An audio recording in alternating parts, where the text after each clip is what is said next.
Welcome to Hilary Emmanuel Ministries, where faith meets power, purity and prosperity, and breakthroughs are born. At Diadem, we equip you with bold prayers, life-transforming teachings, and spiritual strategies to overcome every challenge life throws your way. Join us as we dive into God's Word, experience His presence like never before, and walk in His purpose for our lives. If you're in London, we invite you to fellowship with us in person at Diadem, 4 Pegamoid Road, N18 2NG. Don't forget to subscribe now and let's grow in faith together.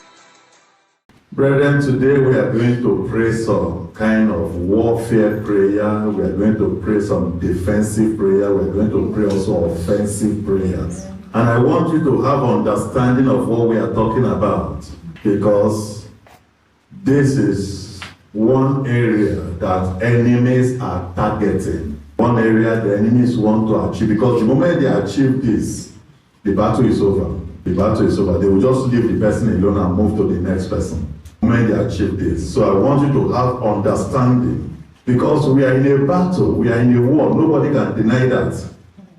We are in a war. And the war is becoming increasingly technical. Very crafty kind of war. This kind of invisible war requires serious knowledge of spiritual technicalities, because ignorance can lead to technical knockout.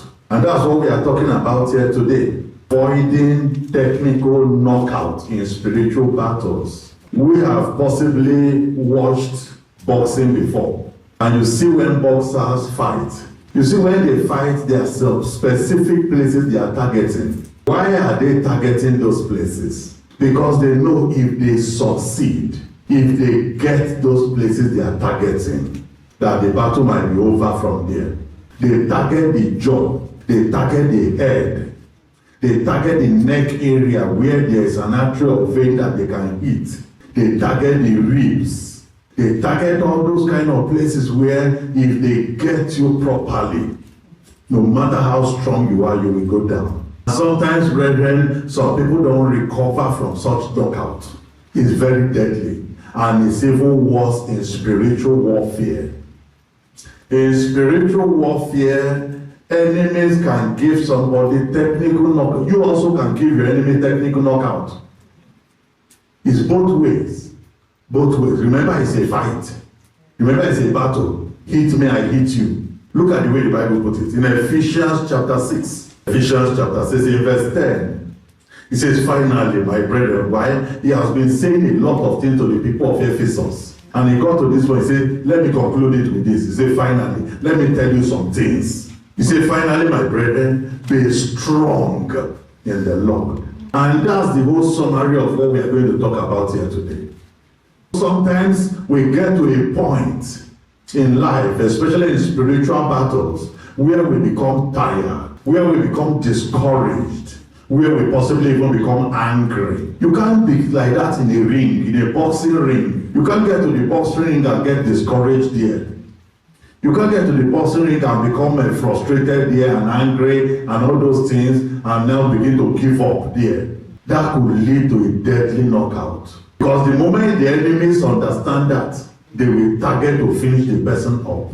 Do you know one thing with knockout, brethren? Some battles are built for 12 rounds. And knockouts can happen in the first round. And that's the end of the fight. The remaining 11 rounds, nobody will fight it again. That's how it is also spiritually. Enemies we are fighting against, there's a time appointed unto them by God. The Bible says, let the wickedness of the wicked come to an end. There's a day that their wickedness will expire. But if they achieve technical knockout in the first round, before that expiration date, you discover that there will be no expiration date anymore. The battle will be over. So he now says, finally, my friend, be strong. Be strong in the Lord and in the power of His might. Verse 11. Put on, he said, this is how you are going to safeguard yourself in this battle. This is how you are going to protect yourself from technical knockout. He says, put on the whole armor of God. It's not just enough you put on one and say, I will manage with this one. He said, put all of them on. You need all of them to protect yourself. Let's see those armor. that he may be able to stand against the blows, let me put it that way, against the wiles of he said, against the deadly blows of the devil. Say, so that you may be able to stand. Listen carefully. The enemies the devil we are fighting against, and all his cohorts that are on the side of their ring, they know what we do not know. Sometimes, brethren, they can assign a demon, a terribly wicked, stubborn demon, or even an animal, into somebody's life. And the work of that animal is make sure you remove all the whole armor of God from that person. From inside, we remove it. So that if blow is coming, it will hit directly. So that's why you have to read and take time to understand the scriptures. Look at verse 12. He said, for we fight, we wrestle not against flesh and blood, but against principalities. Have you seen one before? We don't see them. And the Bible here confirmed that. We said there's one group called principalities. There's another group called powers. There's another group called the rulers of darkness of this world. There's another group called spiritual wickedness in high places. 4 different groups. And if you dodge this blow, the other one will send their own. So this is how we are struggling every day. Stand. He said, I don't want you to be on your back. I don't want you to be flat on the ground. So that you'll be able to stand. Have you seen boxers before when they are flat on the ground? When they give them knockout and they are completely flat, some doctors will have to rush there to save their lives. They remove that thing, the tooth guard they put in the mouth, remove all those things, start to help them not to die. Make sure you are standing on your feet because in the evil day, and having all done all to stand. He said you must do everything to stand. Verse 14, therefore, stand therefore, having your loins guard about with truth. First of all, protect your loins. He said the enemies also hit that area. He said protect your loins with truth. Having on the breastplate of righteousness.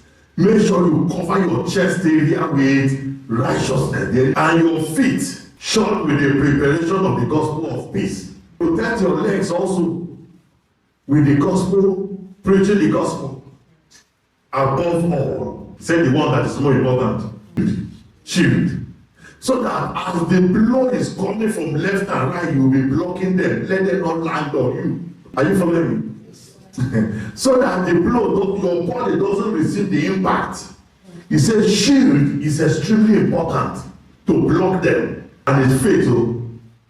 Faith. Brethren, you know, the area the enemy want to hit first is the faith. If he hits the faith, and the faith is down, and the faith is knocked out, salvation is gone, because it's by faith that we are saved. So get the shield to protect your faith, because that's the one, the enemy, where we shall be able to quench all the fiery darts of the wicked. He said they shoot arrows, they throw darts, they throw javelin, all kinds of things. And those are the things that can knock anybody out.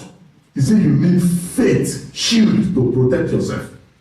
And take the helmet of salvation. He said protect your head. Protect your head. You know, the head is carrying the brain. It's carrying a lot of sensitive things. And the enemies want to hit that head. And the person will somersault. That's complete knockout. And the sword of the Spirit, which is the word of God. What are you going to use that one for? He said for warfare, you need also to fight back. Don't be in a position whereby you are the receiving end. All the time they are delivering you blow, you are protecting and he said no, you need sword also to fight back. 18. Pray always with all prayer and supplication in the Spirit, and watching thereunto with all perseverance and supplication for all saints. He said, as if you equip yourself, you have to be watching every direction to know when the blow will come, so that you will be able to protect yourself. He said, you have responsibility also for other saints, for other children of God, that might not be as vigilant as you, that might not be well protected like you. Those ones can receive blows. So it's your duty also to help them. So technical knockout happens in battle. And one person succeeds in hitting the other person and knocking that person out. And a person that is knocked out is no longer in a position to fight back. It's neutralized, cannot fight anymore. Especially if the blow hits the chest area or the head area. You see how the Bible warned that we should use breastplate to cover the chest and then hold the shield to cover the chest. That's about 2 layers of protection over the chest and the head. About 2 layers of protection. That's because of their sensitivity. Because let's take the mental aspect of man, the soul of man, or the spirit of man. If somebody receives a blow to the head, or to the soul, or to the mind, and the person is disorganized and knocked out, that's mental health. The person is no longer in a position to pray, no longer in a position to fight anymore. That's complete knockout. Complete knockout. That person will now need to depend on others to come and fight the battle for you. And that's why the Bible says, put on a lot of things to protect yourself from the deadly blows that can neutralize you. 1 Samuel 21, look at verse 10. And David arose and fled that day for fear of Saul. King Saul was pursuing David. David became afraid and ran and went to Achish, the king of Gath. And the servants of Achish said unto him, Is not this David the king of the land? Did not they sing one to another of him in dances, saying, Saul has slain his 1,000 and David his 10,000? David was running from one enemy and now and enter the hand of another enemy. That's how spiritual warfare happens sometimes. That's how it happens sometimes. When you think that you are going to escape from one enemy. That's why the Bible says, watch everywhere. You don't know how many of them are there. David ran away from King Saul. He had to run to the Philistines. Immediately the Philistines saw him. They remembered, is it not the David that killed our Goliath? The one they were singing of. How did he get here? Why was David running away from Saul? He was avoiding TKO. They didn't want Saul to give him technical knockout. And now he has entered somewhere else where he cannot avoid that TKO again. Because they remember him clearly. They even remember the song they were singing for him. Verse 12. And David laid up all this word in his heart. And he was so afraid of Achish, king of Gath. Goliath is from that village, from Gath. Verse 13. Look at what David did. And he changed his behavior before them and pretended and feigned himself to be mad. Why did he choose madness of all things? Because he wants to show them, don't hit me again, I've been knocked out already. I have received TKO already, so I'm on the floor. Don't hit me any further. So he wanted to show them, you don't need to attack me. Mental health is one deadly disease. It's one deadly blow that Satan delivers. And look at our world. How busy everybody is. How busy everybody is. Who is going to leave what he's doing to come and be fighting mental health battle for anybody? So David feigned himself. He pretended to be mad. Man in their hand and scrambled on the doors of the gate and let his spittle fall down upon his beard. Started to behave like a madman. Verse 14. Then said Achish unto his servants. This is very, very, very good. But when the king saw him, you see that this man is already KO, is already knocked out. Why are you bringing him here again? He's already knocked out. You see that the man is mad. Wherefore then have you brought him to me? Have I need of madmen? I'm not looking for people who are knocked out already. I don't need mad people. I need people that are still standing. Those are the ones I want to knock out. They left David alone. And that thing stopped them from hitting him. It stopped them from knocking him with more blows. It stopped them from delivering deadly blow that could take his life or knock him to the ground. So David knew that this is the only way out. That in spiritual battle, even in physical battle, The moment you KO somebody, you don't hit that person, you leave that person alone because it's finished already. Does not require further beating.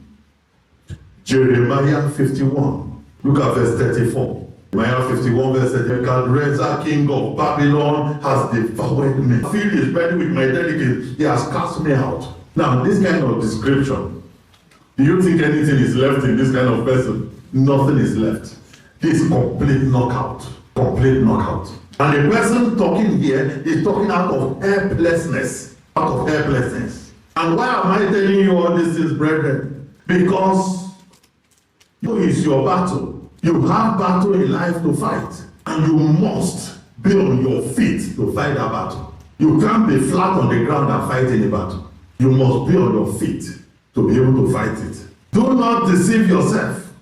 And do not allow anybody to deceive you. That don't worry, they will take over your battle and fight it for you. What of their own? So that's why you must do everything to remain fit for war. Remain fit for the battle. Remain capable for the war. Both physically and spiritually. Especially in the battle for the destiny. The battle for the destiny. A lot of people, they give knockout. It's so that they don't fulfill their destinies. It's because of the destiny. Nothing more. Because of the destiny. 1 Chronicles chapter 12. 1 Chronicles 12, look at verse 8. And of the Gadites, they separated themselves unto David into the hold, to the wilderness, men of might. Men of might. Why were they going to David? Because God was raising them up to help David fight his destiny battle. To help David fulfill his destiny, because the blow was coming from every direction. There was no coast where David could hide anymore. No coast. He said that men of might are men of war, fit for the battle. And this is what you have to strive to achieve. Make yourself fit for battle.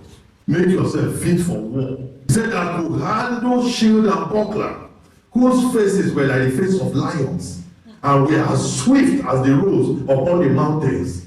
You see, this kind of description, this type of people will be difficult to knock down.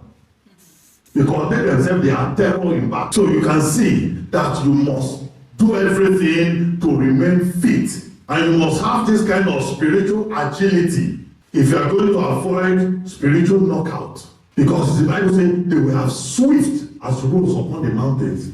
So you can't get them anywhere to knock them down. And it is a very dangerous thing to have spiritual battles and not be fit to fight it. It's a deadly thing to have battles and not be in a condition, in a position to fight that battle, or to be incapacitated and disabled in the battle. That was what God said he will do to Pharaoh, king of Egypt. He said that he will break the hand of Pharaoh, king of Egypt, and he will now put the sword in the hand of king of Babylon, and Pharaoh will groan with deadly groaning because he's incapacitated in battle. Not that he has no mind to fight, but no strength to fight. 1 Samuel 16, look at verse 13. Then Samuel took the horn of oil and anointed him in the midst of his brethren, and the Spirit of the Lord came upon David from that day forward. This is the kind of prayer you need. Lord, anoint me like David. Anoint me for power and strength for war. This very act of Samuel pouring that oil on the head of David changed the life of David forever.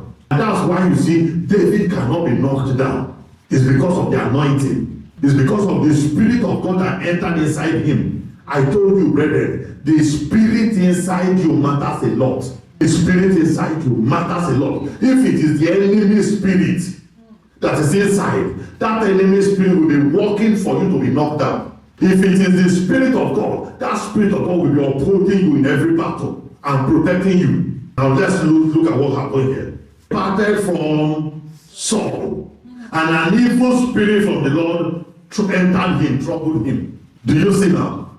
One person, the Spirit of God entered him. The other person, the Spirit of God came out, an evil spirit entered. You are going to see how the difference he made in battle.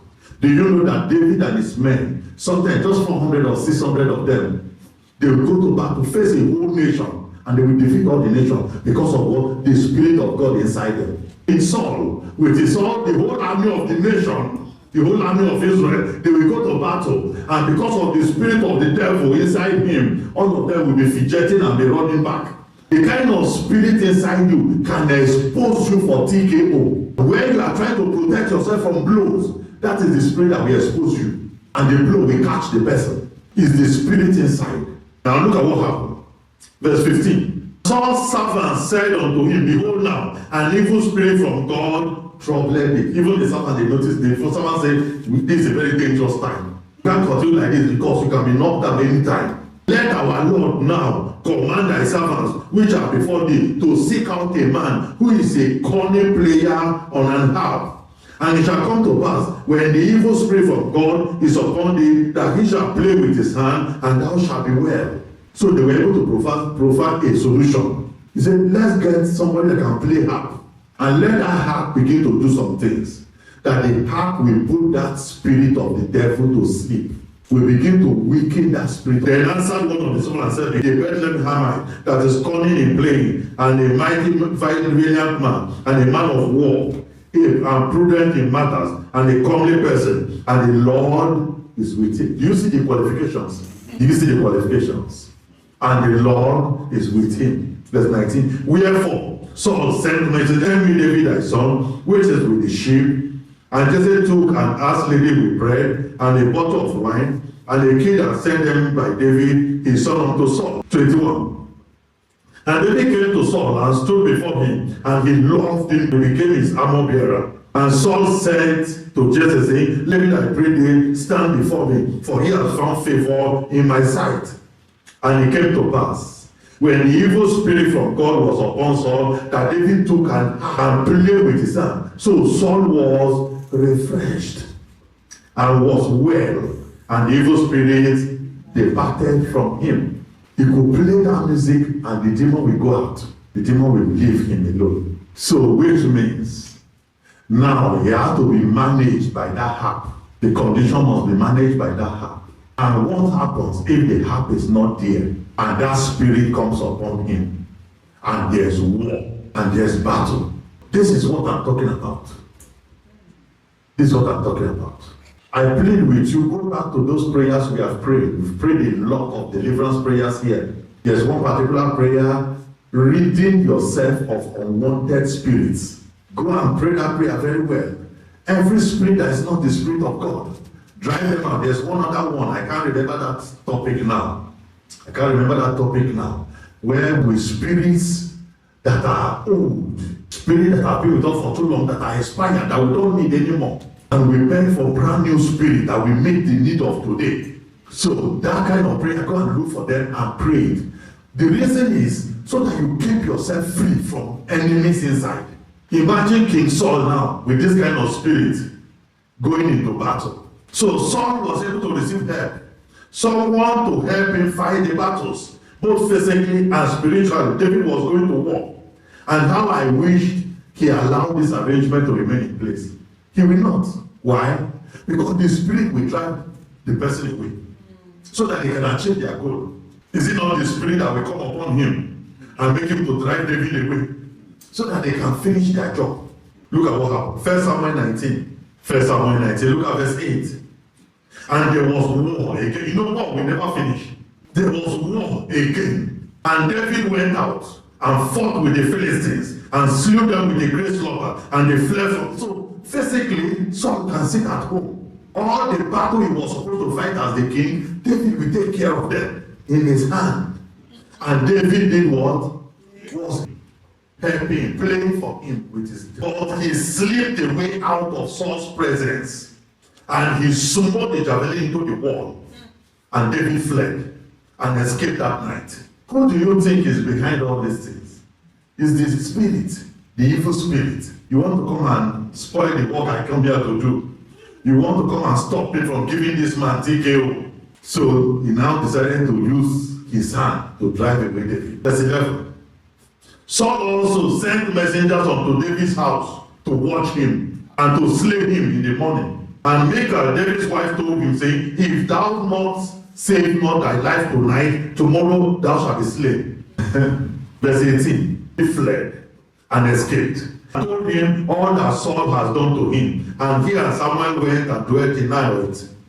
Verse 21. And when it was told Saul, he sent other messengers and they prophesied. So he started to send messengers to go and kill David wherever he is. So all the messengers were arrested. Messenger again the third time, and they prophesied also, verse 22. Then went he also, and he asked and said, where are Samuel and David? And one said, behold, they be at Naioth in Ramah. And he went thither to Naioth in Ramah, arrested him.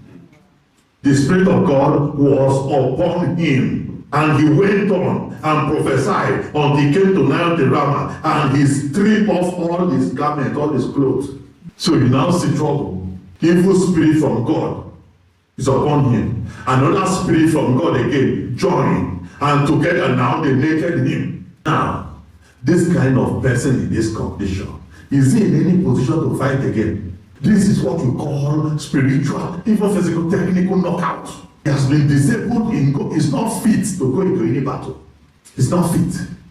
If it is this day, especially here in the developed world, if it's in Africa, they will leave him to go into the street. But if it is this side, they will section him, lock him up in a special room, depending on the level of violence. Because it's the level of violence that will determine how they handle the person.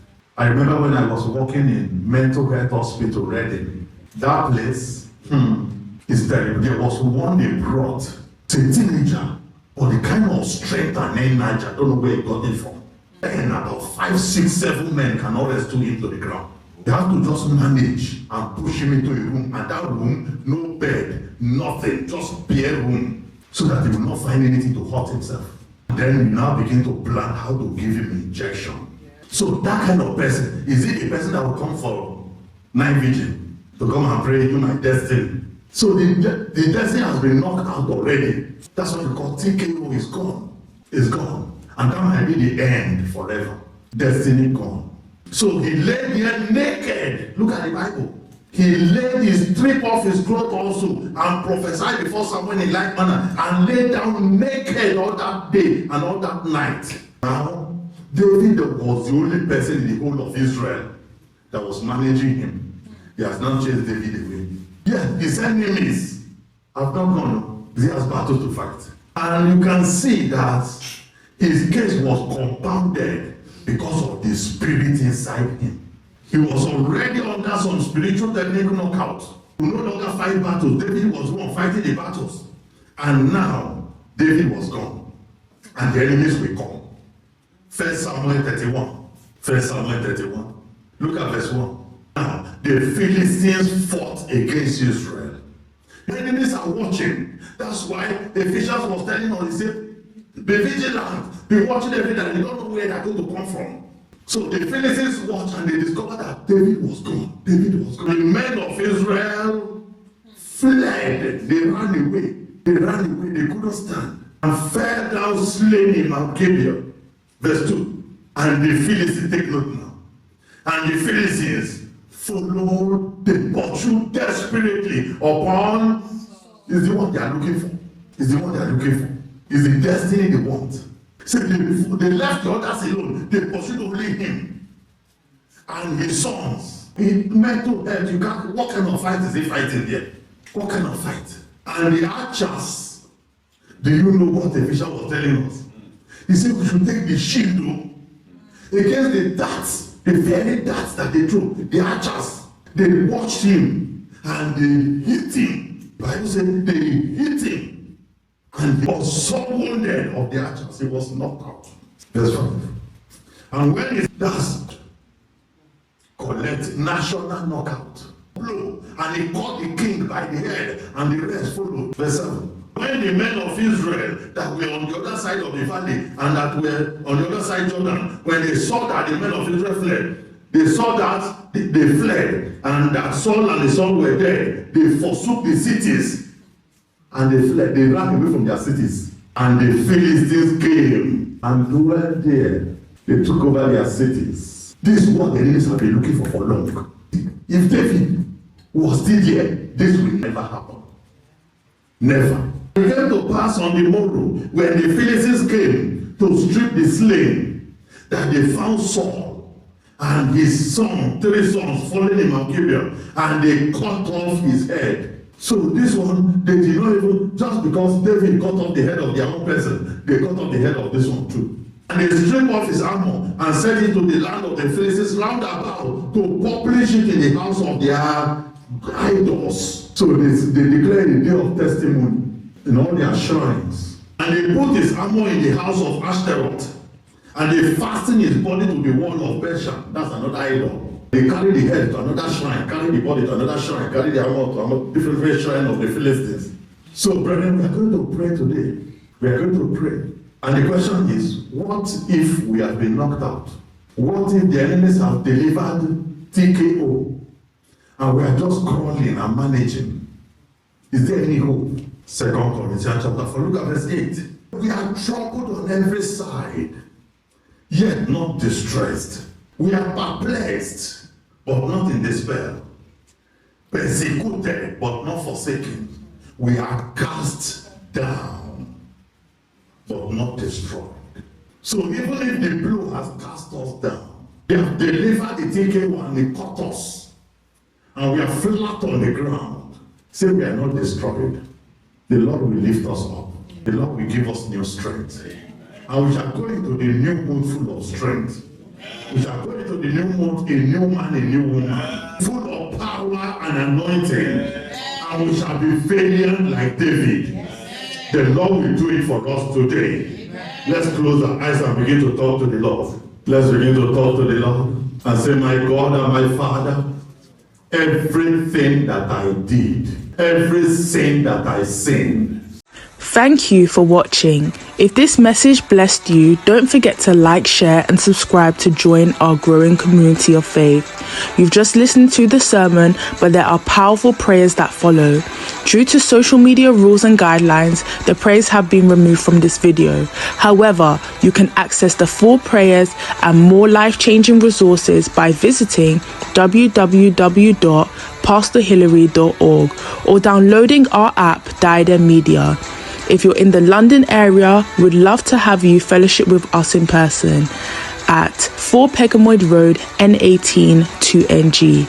If you have any questions about this message, want counseling from Pastor Hillary, or wish to share your testimonies following the prayers, please leave a comment below and someone from our team will get in touch.